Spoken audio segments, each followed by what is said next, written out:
Here's a live look at Boston, Massachusetts now as we check back in on one of our top stories, anti-Trump protests.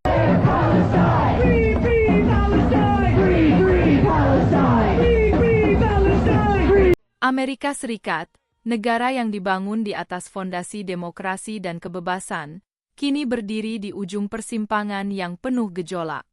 Gelombang protes besar-besaran menyapu negeri, dari kota-kota besar yang hiruk-pikuk hingga sudut-sudut pinggiran yang biasanya tenang. Rakyat dari berbagai lapisan turun ke jalan, menyuarakan ketidakpuasan mereka terhadap pemerintahan Presiden Donald Trump dan peran kontroversial Elon Musk di dalamnya. Negeri ini terbelah. Amarah dan frustrasi publik mencapai titik didih. Protes yang terjadi bukan sekadar reaksi spontan, melainkan akumulasi dari kebijakan dan tindakan yang dinilai mengikis nilai-nilai demokrasi. Di satu sisi, berdiri Trump, sosok pemimpin yang sejak awal memecah belah, menentang norma, dan mengguncang institusi.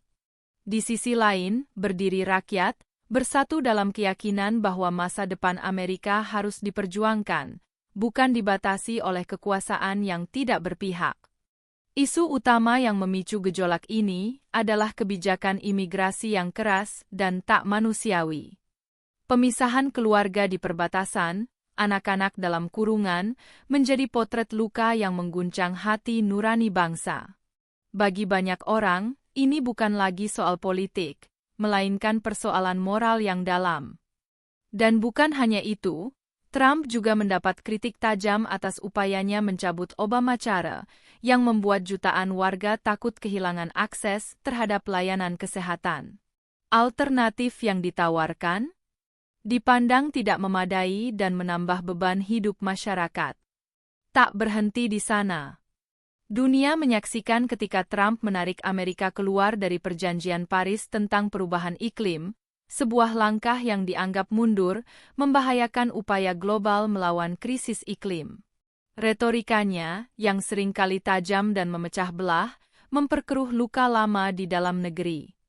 Tanggapannya terhadap supremasi kulit putih di Charlottesville dan kebijakan larangan masuk untuk negara-negara mayoritas Muslim menuai gelombang kecaman. Rasa takut tumbuh di kalangan minoritas. Banyak yang merasa mereka tak lagi aman di negeri sendiri. Di tengah semua ini, nama Elon Musk ikut terseret.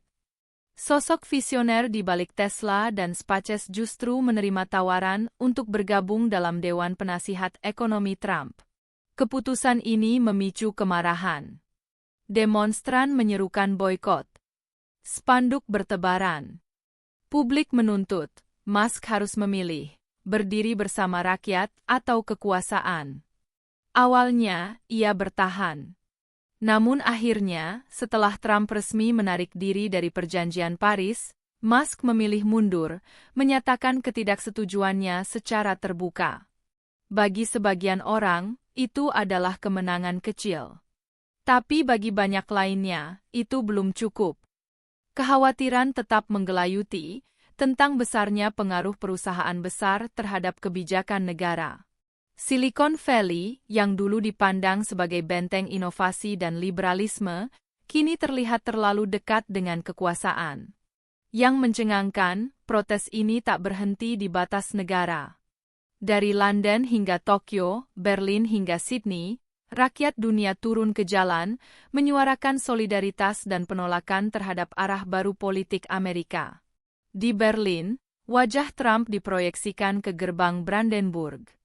Di Tokyo, ratusan orang berbaris dengan damai, membawa pesan bahwa suara Amerika juga berdampak bagi mereka.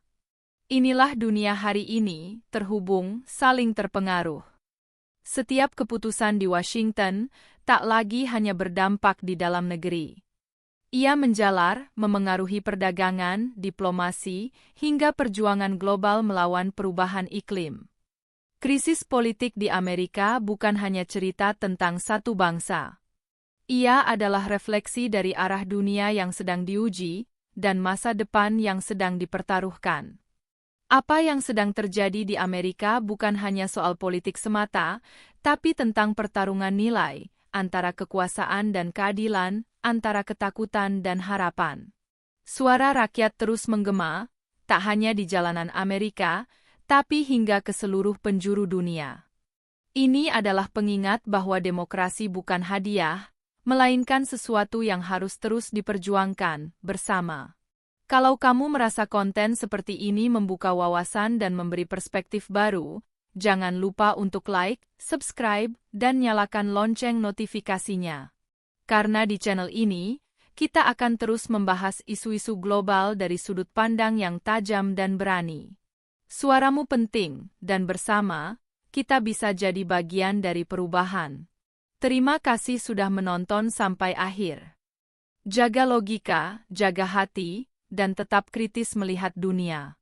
Sampai jumpa di video berikutnya. Salam kabar dunia.